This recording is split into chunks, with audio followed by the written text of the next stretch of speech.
ninga awakaawo olujja bayitawo ate edda nzijukira wabeerangawo ebizibu abakyala bayitanga mu bizibu ninga amakaago maama ne taata nga banyiga ebiwundu era incident gyenjukira ennyo ogenda ewa maama lunch time nga bali ku lujjuliro wansi naye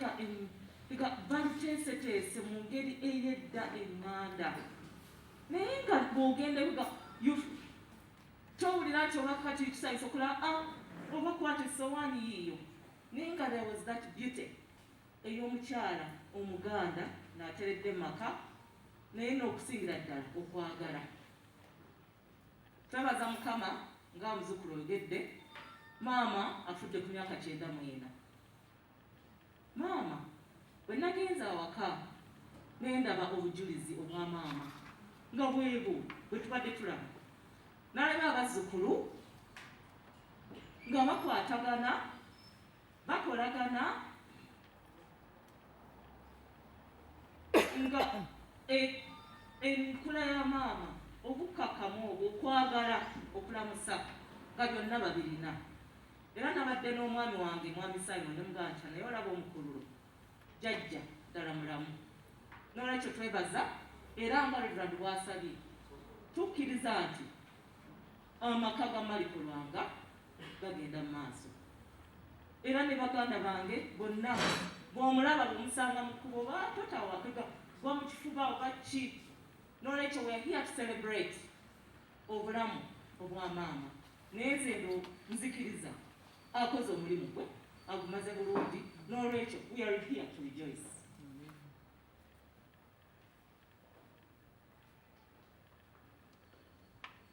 Sebo ndowooza bibyo ebyange era ne twebaza ne Reverend bali mu lusirika naye sebo twebaza kubanga mmanyi nakati manyi ekiseera naye sebo webale nnyo webalire ddala okuba nti obadde available mu kiseera kino ekyokkaaba.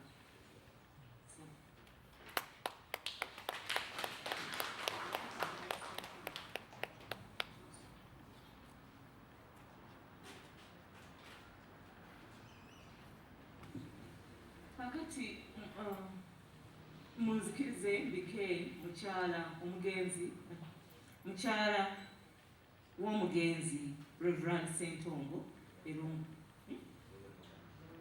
Reverend Canon Sentongo maama naye yawummudde mwebale nnyo mwebalire ddala. Tweyanzeege okukiriza waffe nga bannabulange ate era naye nga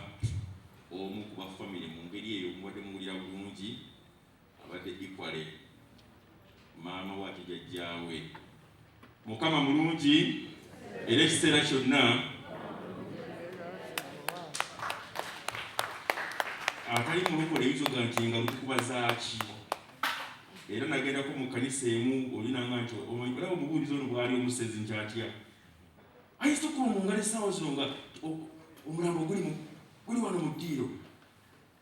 naye Solomoni n'abalala badde banyweza ebigambo nti maama alwanya okuba n'okuki kyekitukubya mu ngalo kati oba ozikuba zikuba oba tozikuba sigala ng'oli eri ekitukubya engalo kubanga yalwanye okulwana okulungi. Munzikirize bassebo ne bannyabo nange negatte kumukubiriza okubaaniriza nga tujaguza obulamu bwa maama jjajjaffe Aida nga tujjukira omukulu gw'alese. Solomoni nkulabya awo nange nafiirwako jjajjange nannuma naye kyoyinza okukola kyokka oli yatugamba nti bw'obanga oyagala okumanya kubanga omubiri gwe guvunda naye omwoyo gusigala gukyali muki ekinakusanyusa ne jjajja atebenkere gyali emirembe kwe kubanga mu abazzukulu mukola ebyalagirwa eby'ensonga. Jjajja ono tugenda tunoonyereza mpola sebo mukodomi wange jjajja ono bwe yaba okubawagira ennyo Archbishop Nkooyo oyo nabadde nkola ebyokunoonyereza n'ebizuula mulembe guli ng'ebimu ku Archbishop Nkoyo bye yalafumanira ye Church House abamu ku ffe naffe twali tulowoozebwa kuyingira mu kintu Mukama atuwe ekisaba naffe tuzaalibwe boolya bano nga bakola omuki n'olwekyo Solomon sigenda kubeera ku mugigi guli ogw'abamaama muguye ndi ku gugwo bw'oba oyagala jjajja atebenkere mukole ebyalagiro ebyaki ng'ekkanisa temukinyumyako bunyumya waliwo bitakoledde mawulire bandi bakikubirako mu ngalo naye sijja kubakaka ng'ekkanisa temukinyumyako buki kubanga bategeezezza nze Maama bale simumanyi bbanga ddene naye banagenzeeko nenoonya nekukiyo nga kinkakatako bukakasi ng'omusumba w'obusumba buno obw'ekasubi okujja muwulidde tulina retreat ya wiiki nnamba era bwenva wano nina okugira ki okuddayo naye bwenawulidde ebyafaayo bya Maama Lwanga nga siyinza kusigala mabega baawagira ekkanisa n'amaanyi gaabwe gonna kaakati statement neerokeebera nga ntuufu the statement becomes true nti nwanya okulwana okuki statement zaffe bbiro ezibeera nga zikakasibwa kulwana kikwolwana eyo statement bwemanjugana ne Solomon kubanga yakiikidde abazzukulu mumukyalina stamina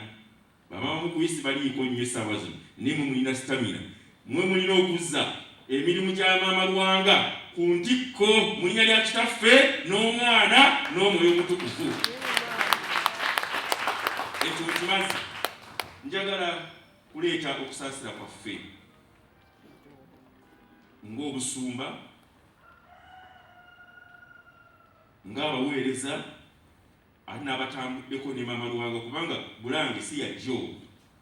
Bulange ebaddewo over the years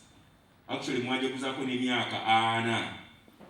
ate tukyali awo kwana kubanga omuntu agenda muki temukyali kwana n'olwekyo waliwo abantu bangi abandyagadde kwerekera ku Maama tebasobodde kubeerawo n'abaweereza tebanesubuga mutegezaako naye ng'ate naye nga asigaddeyo mu retreat bannaffe ekitalo nnyo olwa Maama kyokka ate ne tujaguza olw'obulamu bwe omulimu gw'olabiriza omwaka ogwedde gwagamba nti nze Katonda wakuyigiriza okugira ki yagasizza mu biseera bye kale nno omuteeri guli ku ffe tugasizza tutya nga bannaffe ab'ekkanisa ddala omukebezi omukulu wasinziira okuteekerateekera omubiri gwo nga tugamba nti kaweeri twebaza waliwo abantu batuyitako obuyisi ye n'ogamba ye kati ono n'amwogerako ki era waliwo Katonda bwagenda tukuba emiggo mu ggulu eyo abaawule nabaana abakaabira abafu nga tebabategedde bulungi akaabira mufu musajja kumba mufu afudde muki nabwe gyebiri ebyo naye olwaleo tetulina musango abaawula okwambala bwe tuti okwerekera Maama Lwanga Mukama yeebazibwe munzikirize nyanirize omubuulizi ono kyeyune gwe waffe wano naye mubuulizi sebo mubuulizi kyeyune Mukama yeebazibwe okubeerawo ng'omujulirwa olunaku lwaleero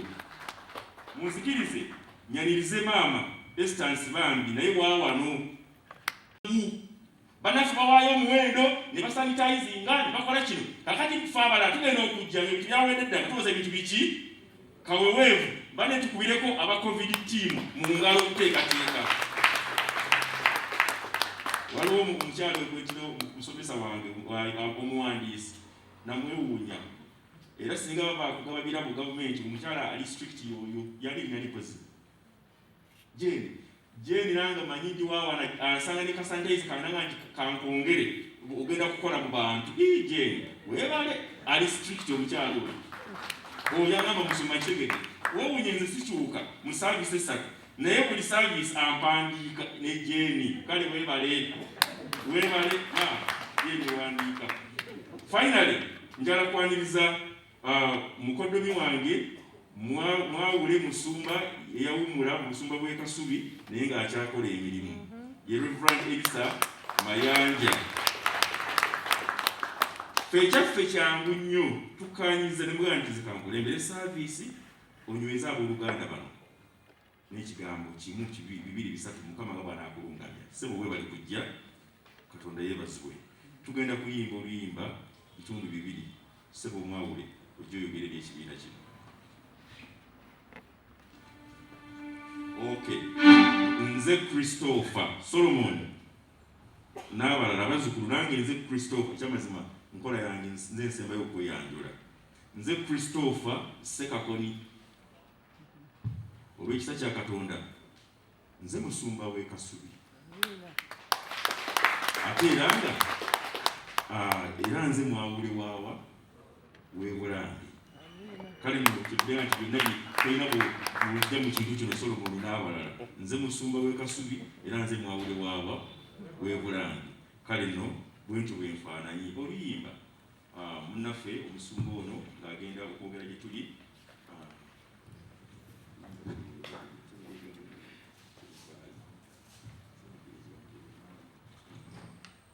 lwananga mu lutalo lwo 10 mmeka nansikombi owadorosi zibiriza buzibiriza olumpe ezo ennyimba ze twatandikirawo okuyimba 17 216 weewaawo 216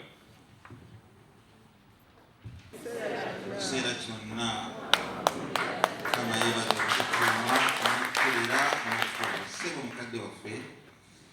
Reverend Christopher Sekakoni omusumba w'obusumba bw'e Kasubi ate omuko Mukama yeebazibwe. Katonda yeebazibwe bannange mwenna mu buvunaanyizibwa obw'enjawulo omusumba atambuza bulungi ne tufuna ekiseera eky'okusiibula Maama Lwanga mu kkanisa ye. Olw'okubanga temunnakitegeera n'abalala engalo temuzikubira kubanga waliwo bwe tusiibudde nga siiwe twandibasiibudde naye Katonda okutuwa ekiseera ekireeta maama ne tumusiibula bwe tuti erinnya lya Mukama lyebazibwe. Oluusi obutamanya Katonda byatukolera tukwatibwa bujja nga tulaba baakoledde mukategedde ako. Waliwo abalala tubasiibudde naye nga tosobola n'okusembera ku ntaanayi ne bagamba nti gwe koma wano ng'ebirala ebiringa ebyo. Katonda yeebazibwe olw'obuweereza bwa maama. Oyagala omukolo gw'enjawulo gubeere n'ebijjukize mu nnyumba yo? Kankwanjulire ba King Montage Photo Studio. Ffe bakafulu mu kkuba ebifaananyi n'okukola video. Olina wedding, birthday party, kukyala, nika, baby shower, photoshoot oba music shoot na buli kimu kyonna ky'oyagala. Ffe tusobola okuwa ebijjukize ebirungi eri ebirooto byo. Ate nno mwana wattu kusintiiza omuntu wa bulijjo. Tusangibwa Nankulabe ku Bitaala ku Prime Tower Level 3 Room D04. Okumanya ebisingawo tukubire ku nnamba zino: 07 2 1 4 1 oba 0755 3 731 oba 0777 23 405. King Montage Photo Studio. Ffe tusobola okuwa ebijjukize ebirungi ate nno mwana wattu kusintiiza omuntu wa bulijjo.